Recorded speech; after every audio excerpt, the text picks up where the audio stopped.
कि गलत भावना से या वर्ग विशेष को लेकर हमने कोई काम नहीं किया है। हुँ, हमारा राज्य तो बहुत ही शांत प्रदेश है और सभी एक दूसरे के साथ बड़े भाईचारे के साथ प्रेम पूर्वक वहाँ पर रहते हैं।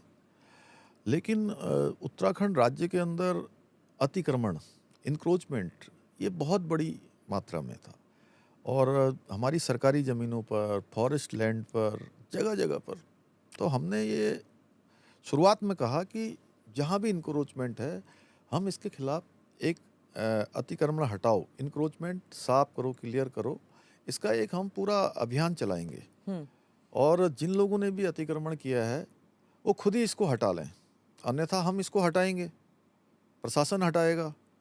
कुछ लोगों ने हटाया भी, हुँ, जिन्होंने नहीं हटाया, तो हमने उस इंक्रोचमेंट को हटाया है और सरकारी जो ज़मीन थी, लैंड थी, उसको खाली करवाने का काम किया है। 2700 एकड़ से भी ज़्यादा ज़मीन तो केवल फॉरेस्ट की खाली हुई है हुँ, और ये खाली होगी और इसके पीछे देखिए हमारा हेतु है कि उत्तराखंड देवभूमि है और पूरी दुनिया के लोगों की आस्था है उत्तराखंड में। देश दुनिया के लोग आते हैं और देवभूमि का एक अपना स्वरूप है।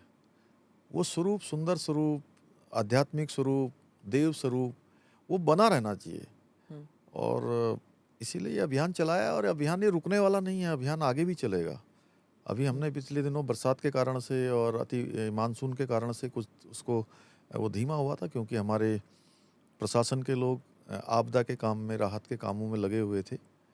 तो इसके बाद फिर से उस काम को आगे बढ़ाएँगे। तो ये आपने कहा कि ये किसी भी एक समुदाय के खिलाफ नहीं है, लेकिन लोग ये भी कहते हैं कि जहाँ पर भी बुलडोज़र चलते हैं, जहाँ पर भी ये इल्लीगल कंस्ट्रक्शन के नाम पर जो हटाया जाता है, चाहे असम में हो, चाहे उत्तर प्रदेश में हो, जहाँ पे भी होता है, ये बाहरी लोगों को बाहर रखने के लिए होता है कि बाहर से कोई ना आए, ज़मीन ना खरीदे। क्या ये उत्तराखंडी और बाहरी ऐसे लोगों में आप डिवीज़न देख रहे हैं यहाँ नहीं पर? देखिए, उत्तराखंड के अंदर पिछले सालों में तेज़ी से डेमोग्राफिक चेंज हुआ है और उत्तराखंड का एक मूल स्वरूप है।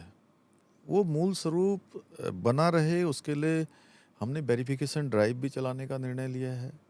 साथ में जो इंक्रोचमेंट हैं, जो हमारे नदी के किनारे हैं, नाले हैं, अनेकों फॉरेस्ट लैंड है, सरकारी लैंड है, वहाँ पर जो अवैध रूप से आ गए हैं और दूसरा ये है कि बाहर से लोग आ जाते हैं और उनका वेरिफिकेशन नहीं होता है।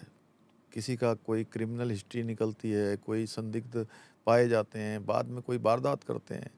तो निश्चित रूप से उत्तराखंड बहुत शांति प्रिय है। वहाँ की अपनी एक रहन-सहन की पद्धति है, जीवन की अलग पद्धतियाँ हैं, शांति से रहने वाले लोग हैं। तो वो स्वरूप लोग ऐसा मन में लेकर आते हैं और हमारे यहाँ पूरे देश दुनिया का पर्यटक भी आता है, चार धाम यात्री भी आते हैं।